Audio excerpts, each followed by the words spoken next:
बिस्मिल्लाहिर्रहमानिर्रहीम। दोस्तों मेरा नाम मोहम्मद अली है। हमने रेड हैट एंटरप्राइज लिनक्स की कंप्लीट कोर्स जो है इसका स्टार्ट किया हुआ है। आज का जो हमारा टॉपिक है, हम क्योंकि बेसिक कमांड्स को डिस्कस कर रहे हैं के लिए RHEL 9 हो या 8 हो या लिनक्स का कोई भी वर्जन हो, उसमें बेसिक कमांड्स कौन कौन सी होती हैं और उन बेसिक कमांड्स के कैसे फंक्शन क्या क्या हैं। तो आज जो हम डिस्कस करने लगे हैं, एक डेट कमांड जो होती है। डेट कमांड से हम क्या देख सकते हैं? टाइम देख सकते हैं, डेट देख सकते हैं, ईयर देख सकते हैं, मंथ देख सकते हैं। डेट कमांड से हमें कंप्लीट जो है इंफॉर्मेशन शो होती है। ये देखें, अगर हम डेट कमांड लिखते हैं, जैसे ही डेट इंटर करते हैं तो हमें क्या है, सैटरडे डे की इंफॉर्मेशन भी मिल रही है, मंथ की भी मिल रही है कि नवंबर 11 है आज और 10 बज के 20 मिनट है। और आगे जो है ईयर की भी 2023 इसकी भी हमें इंफॉर्मेशन मिल रही है। अगली कमांड की तरफ चलते हैं, स्क्रीन को क्लियर करते हैं। क्लियर करने के बाद हमारी जो नेक्स्ट कमांड है, नेक्स्ट है cd। इसको पिछले लेक्चर में भी हमने चेक किया था, cd कमांड को हमने डिस्कस किया था। इस cd का क्या है, जैसे ही हम cd प्रेस करेंगे, इस वक्त हम कहाँ पे हैं? हम यहाँ पे अगर pwd करके प्रिंट वर्किंग डायरेक्टरी में जाके देखें तो हम /home/ali के अंदर है। ठीक है। जैसे ही हम cd कमांड दोस्तों इंटर करेंगे तो क्या होगा, हम कहाँ चले गए? ये देखें, मैंने पिछले अपनी जो लास्ट लेक्चर था उसमें हमने डिस्कस किया था, ये वाला साइन होता है, इसको टिल्ड साइन कहा जाता है। इसको यूजर की प्रोफाइल भी कहा जाता है, यूजर का होम फोल्डर भी कहा जाता है। जैसे ही हम cd कमांड इंटर करते हैं तो ये हमें कहाँ पे ले जाता है? यूजर के होम फोल्डर में हम चले जाते हैं। ये कमांड हमें यूजर के होम फोल्डर में, यूजर की प्रोफाइल में ले जाती है। जैसे ये देखें, सपोज cd/home/ अली हम लिखते हैं, हम यहाँ पे हैं। जैसे ही cd कमांड करेंगे, इंटर करेंगे तो ये cd कमांड हमें कहाँ पे ले जाएगी? इस इस अली जो यूजर है इसकी हमें किस में, वर्किंग डायरेक्टरी में। ये जो होम डायरेक्टरी होती है यूजर की, उस होम डायरेक्टरी में cd कमांड हमें वहां पे ले जाती है। तो क्लियर करेंगे इसको। तो अगली नेक्स्ट कमांड की तरफ चलते हैं। नेक्स्ट कमांड हमारी दोस्तों है, हमारी नेक्स्ट कमांड है cd-। cd- क्या करती है, किस लिए यूज होती है? cd अगर हाइफन हम लिखते हैं तो ये देखें, सपोज हम इसको cd/ हम रूट डायरेक्टरी में, इस टाइम किस में है, रूट डायरेक्टरी में। इससे पहले हम किस में थे? यूजर की जो है होम डायरेक्टरी में थे यूजर की। तो जैसे ही हम cd- लिखेंगे तो ये हमें प्रीवियस डायरेक्टरी में वापस ले जाएगी। प्रीवियस डायरेक्टरी कौन सी थी? ये वाली थी, हमारी यूजर की होम डायरेक्टरी थी। जैसे ही cd- हमने लिखा तो आप देख सकते हैं हम कहाँ पे चले गए। तो उसकी जो प्रीवियस हमारी डायरेक्टरी थी जिसमें हम काम कर रहे थे, वहां पे चले जाएंगे।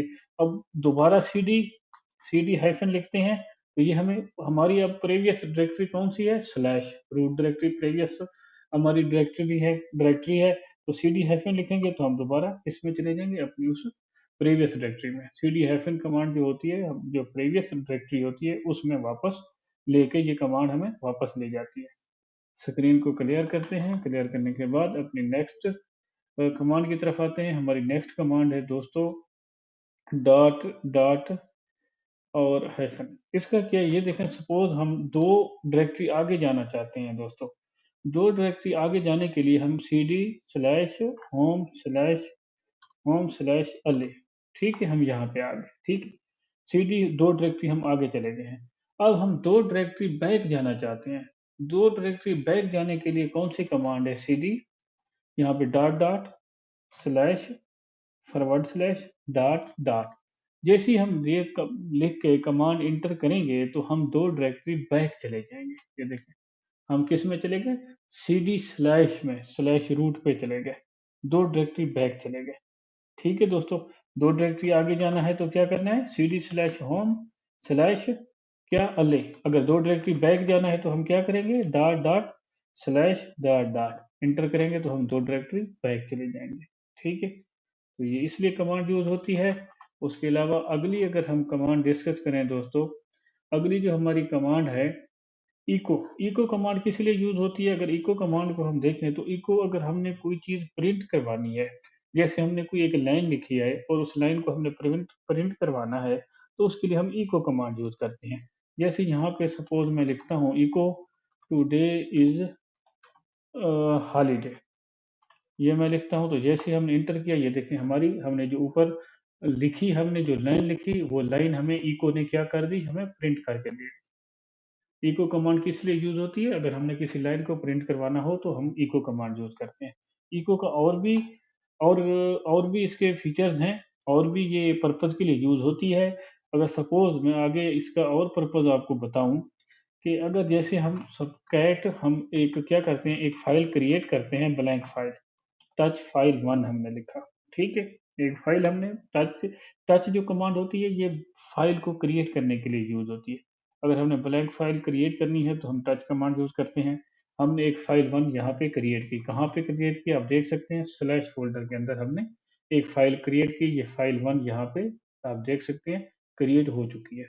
अब हमने क्या करना है भाइयों, अब हमने ये करना है कि इस echo कमांड से हम इस ये ब्लैंक फाइल है, इस फाइल के अंदर हमने कुछ लिखना है तो हम क्या करेंगे, echo कमांड को यूज़ करेंगे, ठीक है? echo कमांड हमने यूज़ की और उसके साथ हमने लिखना क्या है कि टुडे इज़ सैटरडे। अगर हम ये लिखते हैं टुडे इज़ सैटरडे और इसको क्या करेंगे, ग्रेटर साइन दे के फाइल 1 फाइल का नाम। ये ग्रेटर साइन जब हम देते हैं दोस्तों, तो हमारा क्या होता है, जो हमने लिखा है today is Saturday, echo command इसको प्रिंट कर देगी किसके अंदर, फाइल 1 के अंदर। फाइल 1 के अंदर इसको लिख देगी। इंटर किया हमने। अब हम देख सकते हैं, अगर हमने चेक करना है, वेरीफाई करना है कि फाइल 1 में ये हमने जो लिखा है टुडे इज़ ए सैटरडे, ये इको कमांड ने प्रिंट किया है, वहाँ पे लिखा है या नहीं लिखा, तो उसके लिए कमांड यूज़ होती है कैट। कैट कमांड से हम जो भी फाइल हो उसके अंदर अगर हमने पढ़ना हो कि फाइल के अंदर क्या लिखा हुआ है, तो हम कैट कैट कमांड से उस फाइल को रीड करते हैं। अब हमने कैट लिखा, फाइल 1 लिखा, इंटर किया तो ये देखें टुडे इज़ सैटरडे, ठीक है? अब अगर हम इसी फाइल के अंदर इको कमांड से एक और अगर हम लिखना चाहें, कोई और लाइन लिखना चाहें, कोई और लाइन प्रिंट करना चाहें, तो ये इसको क्या कर देगी, इसको ओवरराइट कर देगी। जो पहले लिखा हुआ है उसको ये ओवरराइट कर देगी। ये कैसे? ये देख, इसको कर लेते हैं इको टुडे इज़, पहले हमने लिखा था सैटरडे, अभी हम लिखते हैं echo today is Sunday, Sunday और इसको ग्रेटर देन कहाँ पे हमने प्रिंट करवाना है, कहाँ पे लिखना है, फाइल 1 में, ठीक? तो फाइल 1 में हमने एंटर किया। अब चेक करते हैं कि अब पहले जो हमने लिखा था टुडे इज़ सैटरडे वो मौजूद है या नहीं है। कैट कमांड से हम इसको रीड करते हैं, कैट फाइल 1 एंटर, ये देखें टुडे इज़ संडे, ओवरराइट हो गया। पहले हमारा टुडे इज़ सैटरडे हमने लिखा था, वो ओवरराइट होके अभी जो नेक्स्ट हमने टुडे इज़ संडे लिखा है तो वो आ गया। अगर हम चाहते हैं कि हमारा ओवरराइट ना हो, पहले से जो लिखा हुआ है वो भी रहे, जो हम वो आगे जो नेक्स्ट कोई चीज़ लिख रहे हैं तो वो भी साथ मौजूद हो, दोनों मौजूद हो साथ। तो उसके लिए हम क्या करते हैं दोस्तों, हमने जो इको इको में आएँगे, अब यहाँ पे क्या लिखा हुआ है टुडे इज़ संडे, तो अब यहाँ पे हम लिखते हैं जो नेक्स्ट अपनी प्रिंट करवाते हैं line today is Saturday, echo today is Saturday, Saturday लिखते हैं। अब क्या करेंगे, यहाँ पे ग्रेटर साइन डबल, इसको रिडायरेक्शन भी कहा जाता है। ग्रेटर साइन डबल यूज़ करेंगे तो फिर क्या होगा, ये जो पहले से लाइन लिखी हुई है उसको ओवरराइट नहीं करेगी ये कमांड, साथ ही ये दूसरा जो हम लाइन लिख रहे हैं टुडे इज़ सैटरडे, इसको भी साथ लिख देगी। सफेज दी फाइल 1 किया, फाइल 1 और एंटर किया। अब हम चेक करते हैं कि ओवरराइट तो नहीं हुई हमारी, जो पहले हमने लिखा हुआ था। कैट फाइल 1 इसको हमने एंटर किया, ये देखें अब ओवरराइट नहीं हुई। अब हमने जो लिखा था हमारी, यानी कि पहली भी मौजूद है लाइन, दूसरी लाइन भी हमारी मौजूद है। इसको क्लियर करते हैं, अपनी नेक्स्ट कमांड की तरफ चलते हैं भाइयों। तो अब नेक्स्ट जो हमारी कमांड है वो है दोस्तों, हाँ, अगर टच से अगर हमने मल्टीपल फाइल्स बनानी है, क्या करना है हमने, अगर मल्टीपल फाइल्स बनानी है, अभी तो हमने एक फाइल बनाई थी, अगर हमने मल्टीपल फाइल बनानी है तो वो भी हम बना सकते हैं। वो कैसे बनाते हैं, लिनक्स के अंदर टच, सपोज फाइल 1 पहले से हमने बनाई हुई है, हम फाइल 2 कर लेते हैं, फाइल 2, फाइल 3, फाइल 4, ठीक है? जैसे ही हम करेंगे तो ये हम 3 फाइल्स क्रिएट कर रहे हैं, एक ही कमांड टच से तो हम कर सकते हैं। जैसे इंटर करेंगे तो हमारी क्या है, ये 3 फाइल्स क्रिएट हो चुकी हैं, 3 ब्लैंक फाइल्स क्रिएट हो चुकी हैं। इनको चेक करना है, वेरीफाई करना है तो एलएस कमांड देंगे, तो हम यहाँ पे देख सकते हैं फाइल 2 भी है, फाइल 3 भी है, फाइल 1 पहले ही हमने बनाई थी, तो साथ ही फाइल इसकी 4 भी है। सारी फाइल यहाँ पे मौजूद हैं। अब अगर इन फाइल को हमने क्या करना है, रिमूव करना है। रिमूव करना है तो हम क्या करेंगे, rm हाइफन एफ से बनता है, rm से रिमूव, हाइफन एफ से फोर्सफुली रिमूव। हाइफन एफ लिखेंगे तो हमसे फिर क्या है, ये कंफर्मेशन नहीं लेगा कि मैं इसको डिलीट करूं या ना करूं, ये खुद ही उसको डिलीट कर देगा। rm हाइफन एफ, अगर हम इन सारी फाइल को इकट्ठे डिलीट करना चाहते हैं तो क्या लिखेंगे, file 1 space file 2 space file 3 space file 4। तो ये कमांड क्या करेगी, चारों फाइल्स को एक साथ डिलीट कर देगी विदाउट कन्फर्मेशन। हमसे पूछेगी भी नहीं कि मैं डिलीट करूं या ना करूं। अगर हम हाइफन एफ ना लगाते तो फिर हमसे ये पूछती कि मैं डिलीट करूं या ना करूं। हमने हाइफन एफ लगाया कि फोर्सफुली इसको डिलीट कर दो विदाउट कन्फर्मेशन। स्क्रीन क्लियर करते हैं दोस्तों, अपनी नेक्स्ट कमांड की तरफ चलते हैं। हमारी जो नेक्स्ट कमांड है, हमने rm कमांड भी पढ़ ली। हमारी कैलेंडर, कैल, अगर हमने कैलेंडर देखना है तो हम क्या है, किस तरह करें देखेंगे। जैसे हम कैल लिखेंगे तो हमें कैलेंडर, जो करंट मंथ चल रहा है उसका हमें कैलेंडर दिखाएगी। कैल से कैलेंडर बनता है भाइयों। तो कैल जैसे ही हम लिखेंगे तो हमें करंट मंथ का, अभी नवंबर चल रहा है तो हमें नवंबर का इसने हमें ये क्या दिखा दिया, कैलेंडर दिखा दिया। इसको क्लियर करते हैं। क्लियर करने के बाद अगर हम देखना चाहते हैं दोस्तों 1 मंथ का, तो हम 1 मंथ का भी देख सकते हैं। कैल हाइफन 1 लिखेंगे तो ये भी हमें इसे 1 महीने का दिखा दिया जो हमारा करंट मंथ चल रहा है। इसको क्लियर करते हैं। अगर हमने 3 महीने का देखना है, कैल हाइफन 3, अगर 3 महीनों का हमने कैलेंडर देखना है तो हमें 3 महीनों का दिखाएगी। 1 महीना जो करंट चल रहा है, एक पिछला एक अगला, अक्टूबर नवंबर दिसंबर, 3 महीने का जो एक करंट चल रहा है, एक करंट से पहले वाला मंथ और एक करंट से जो मंथ चल रहा है उससे अगला नेक्स्ट मंथ, तीनों मंथ हमें दिखा देगी। अगर हमने दोस्तों 2 महीनों का कैलेंडर देखना है तो क्या करेंगे, कैल हाइफन एन और 2 प्रेस करेंगे तो हमें ये देखें 2 नवंबर और दिसंबर, 2 महीने का हमें इस कमांड से हम कैलेंडर देख सकते हैं। क्लियर किया दोस्तों। अब अगर हम देखना चाहते हैं सपोज ईयर का, पूरे साल का कैलेंडर, तो उसके लिए हम क्या करेंगे, उसके लिए हम लिखेंगे कैल हाइफन वाई। तो हमें पूरे साल का यहाँ पे कैलेंडर शो कर देगी। ये देखें जनवरी से स्टार्ट हुआ है और यहाँ पे दिसंबर पे ये एंड हो रहा है। कैल कमांड इसलिए यूज होती है कैलेंडर देखने के लिए। अगर हमने किसी पर्टिकुलर मंथ का देखना है या पूरे साल का देखना है तो हम देख सकते हैं। अपनी नेक्स्ट कमांड की तरफ चलते हैं दोस्तों। हमारी जो नेक्स्ट कमांड है वो है history. History command, history command किस लिए होती है, अब जो भी हमने कमांड यूज किए हैं, अगर हिस्ट्री कमांड लिखेंगे तो जितनी भी हमने कमांड्स यूज किए हैं वो सारी कमांड हमें शो हो जाएंगी। हिस्ट्री लिखा हमने, एंटर किया तो ये देखिए, ये सारी कमांड जो जो हमने यूज की हैं सारी कमांड हमें यहाँ पे शो कर रहा है। क्योंकि ये सिस्टम रिबूट नहीं हुआ तो सारी कमांड पिछले भी दिखा रहे हैं। अगर यहाँ पे सिस्टम को रिबूट कर देंगे तो ये सारी कमांड क्या हो जाएंगी, रिमूव हो जाएंगी, डिलीट हो जाएंगी, फिर इनकी हिस्ट्री शो नहीं होगी। ठीक है। अगर इस हिस्ट्री को हमने क्लियर करना है तो फिर क्या, कौन सी कमांड है, वो कमांड है हिस्ट्री हाइफन सी। ये सारी कमांड क्या हो जाएंगी, क्लियर हो जाएंगी। अभी जो हम कमांड दे रहे हैं हिस्ट्री हाइफन सी, सी हाइफन सी से होता है क्लियर, तो ये सिर्फ कमांड मौजूद रहेगी जो अभी हमने यूज करेंगे। बाकी सारी जो हिस्ट्री है वो रिमूव हो जाएगी। हाई हिस्ट्री हाइफन सी किया तो अब ये देखें, अब अगर हिस्ट्री देखते हैं तो सिर्फ यही कमांड है। ये देखें, सिर्फ एक ही कमांड हिस्ट्री की कमांड है, बाकी आगे कोई कमांड नहीं, जो अभी हमने हिस्ट्री की कमांड लगाई है। पिछली सारी हिस्ट्री इसकी क्लियर होती है। हिस्ट्री कमांड इसलिए यूज होती है। वही अपनी अब नेक्स्ट कमांड की तरफ चलते हैं।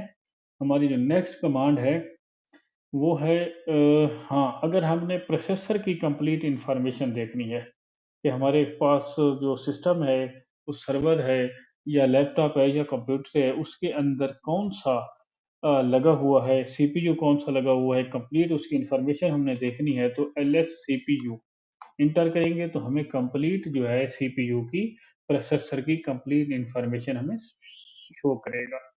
ये कमांड शो करेगी। ये देखें, इंटेल आर रियान का प्रोसेसर लगा हुआ है, ये इसका मॉडल है और 2.2 गीगाहर्ट्ज का ये प्रोसेसर है। कितने कोर का है ये, सीपीयू कितने हैं इसके, सीपीयू इसके 12 सीपीयू है।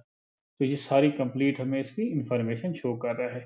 ये देखिए L3 इसकी कैशे भी शो कर रहा है कि इसकी 15 एमबी की कैशे है, L3, L2 कैशे इतनी है, L1 इतनी है। तो ये सारी इसकी क्या है, हमें कंप्लीट प्रोसेसर की यहाँ से इस कमांड से कंप्लीट प्रोसेसर की इन्फॉर्मेशन शो होती है। अगर हमने प्रोसेसर की इन्फॉर्मेशन देखनी हो तो ये कमांड हम यूज़ करेंगे। ठीक है दोस्तों, अब अगर हमने देखनी हो किसकी अ, अगर हमने मेमोरी की देखनी हो, हमने कंप्लीट हार्डवेयर की डिटेल देखनी हो, तो हम क्या कौन-सी कमांड यूज़ करेंगे? LSHW। इससे क्या बनता है? लिस्ट शो हार्डवेयर, यानी कंप्लीट हार्डवेयर की लिस्ट शो करो। एलएस LSHW करेंगे, इंटर करेंगे, तो हमें पूरा जो हमारा सीपीयू है, उसकी कंप्लीट ईच स्लॉट की, हर एक स्लॉट की हमें यहाँ पे इंफॉर्मेशन ये कमांड शो करेगी। हर स्लॉट की इंफॉर्मेशन, ठीक है? उसमें सिर्फ़ हमें प्रोसेसर की इंफॉर्मेशन शो होती थी उस कमांड में, इस कमांड से हर स्लॉट की हमें इंफॉर्मेशन शो होगी इस कमांड से। कंप्लीट इंफॉर्मेशन शो होगी हमें अपने सीपीयू की। अब इसको कंट्रोल सी करते हैं दोस्तों, नेक्स्ट कमांड की तरफ चलते हैं। नेक्स्ट कमांड है हमारी lsmem, ठीक है? ये कमांड क्या करेगी? हमारी मेमोरी को शो करेगी, हमारी रैम कितनी है। lsmem किया तो हम यहाँ पे देख सकते हैं, यहाँ पे हमें बता रही है कि आपकी जो टोटल मेमोरी जो रैम लगी हुई है वो 8 टोटल 8 जीबी है, लेकिन कुछ यूज़ हो रही है तो इसलिए 7.9 जीबी कि भई आपकी 8 जीबी मेमोरी है, ठीक है? तो यहाँ पे ये वाली इस कमांड से हमारी क्या हमें बताती है, रैम की इंफॉर्मेशन बताती है कि मेमोरी कितनी लगी हुई है। क्लियर करते हैं दोस्तों, नेक्स्ट कमांड की तरफ चलते हैं। नेक्स्ट हमारी जो कमांड है वो है lsblk। ये हमें क्या बताती है, हमारी जो हार्ड डिस्क है, डिस्क की इंफॉर्मेशन बताती है, डिस्क की कंप्लीट इंफॉर्मेशन। यहाँ पे ये देखें, हमें क्या बता रही है कि यह कमांड हमें बता रही है जो डिस्क लगी हुई है, इस डिस्क का साइज़ कितना है, 100 जीबी है। आपकी जो हार्ड डिस्क है इसका साइज़ 100 जीबी है। आपने इसके अंदर कितनी पार्टीशन बनाई हुई है? 3 पार्टीशन बनाई हुई है। एक एसडीए 1 है। एसडीए 1 को आपने 900 एमबी की बनाई हुई है और ये आपकी स्लैश बूट पार्टीशन है। आपने जो दूसरी पार्टीशन बनाई हुई है वो बनाई हुई है स्वैप पार्टीशन और उसको आपने साइज़ दिया हुआ है 7.8 जीबी। ठीक है? अब आगे हमें बता रही है जो आपकी थर्ड पार्टीशन है, लास्ट पार्टीशन है, वो स्लैश रूट है। रूट पार्टीशन है, उसको आपने कितना दिया हुआ है, असाइन की हुई है स्पेस कितनी आपने साइज़ दिया हुआ है, 58 जीबी दी हुई है। तो दोस्तों ये इसकी सारी ये बेसिक कमांड्स को हम डिस्कस कर रहे हैं। तो आज का लेक्चर यहाँ तक ही। आपसे रिक्वेस्ट है कि अगर चैनल पे नए हैं तो चैनल को सब्सक्राइब करें, लाइक करें और बेल आइकन को क्लिक करें ताकि जो भी अपडेट है तो वो फ़ौरन आप तक उसकी वीडियो मेरी पहुँच जाए।